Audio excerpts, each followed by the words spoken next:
Ya, kita masuk ke informasi dari cnbcindonesia.com. Yang pertama adalah Badan Pusat Statistik telah merilis angka pertumbuhan ekonomi Indonesia pada kuartal 4 2022 yang mampu mencapai 5,01% secara tahunan.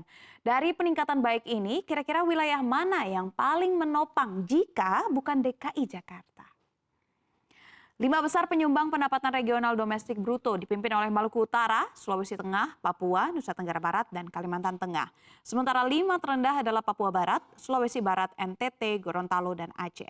Maluku Utara lagi-lagi memimpin pertumbuhan ekonomi tertinggi pada kuartal 4 2022, mengalami pertumbuhan sebesar 17,75% dan secara tahunan tumbuh mencapai 22,94%.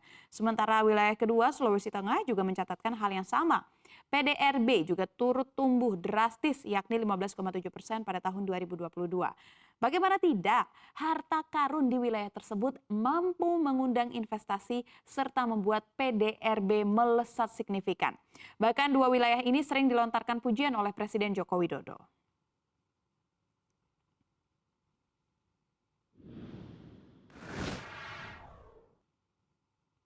Selanjutnya adalah pemilik Susi Air, Susi Pujiastuti, memohon kepada masyarakat untuk berdoa pasca musibah pembakaran pesawat PKBVY milik maskapai Susi Air di Nduga, Papua pada hari ini. Direktorat Jenderal Perhubungan Udara, Kementerian Perhubungan telah menerima laporan awal terkait kasus penyerangan pesawat milik maskapai Susi Air pada Selasa pagi tadi di lapangan terbang Paro, Kabupaten Nduga, Provinsi Papua.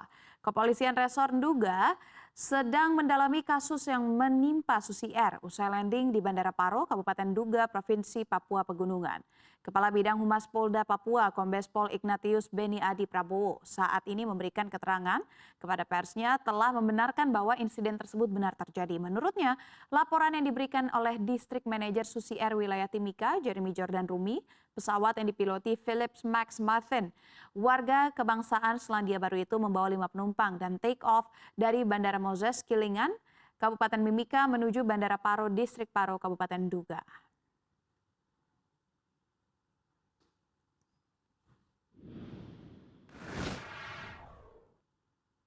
Kita masuk ke informasi dari Amerika Serikat, di mana produsen kedirgantaraan asal Amerika Serikat Boeing berencana memangkas sekitar 2.000 pekerjaan kerah putih atau profesional di bidang keuangan dan sumber daya manusia di tahun ini. Boeing juga mengkonfirmasi laporan dari Seattle Times bahwa mereka mengalihdayakan sekitar sepertiga dari pekerjaan tersebut ke Tata Consulting Services di India. Padahal bulan lalu, perusahaan yang berbasis di Arlington, Virginia ini mengumumkan akan memperkerjakan 10.000 pekerja pada tahun 2023 setelah memperkerjakan 15.000 orang pada tahun 2022. Namun memang beberapa posisi dukungan akan dipotong. Tahun lalu Boeing juga mengatakan akan memangkas sekitar 150 pekerjaan keuangan di Amerika Serikat untuk menyederhanakan struktur perusahaannya dan memfokuskan lebih banyak sumber daya ke manufaktur dan pengembangan produk.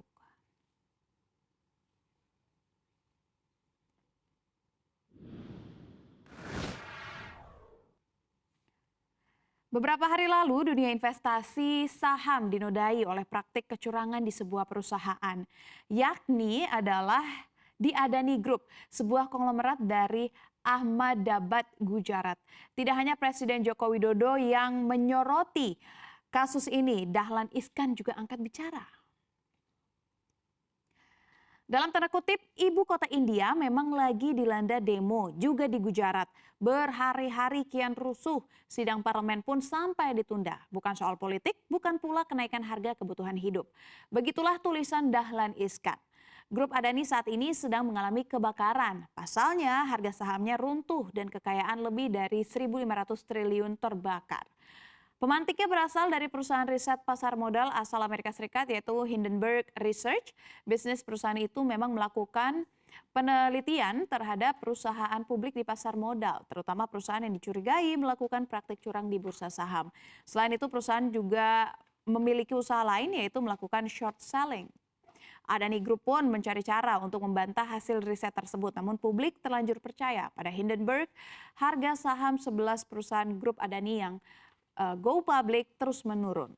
Sampai dengan Senin kemarin harga saham itu masih terus turun dan market cap Adani turun mencapai 110 miliar US dollar.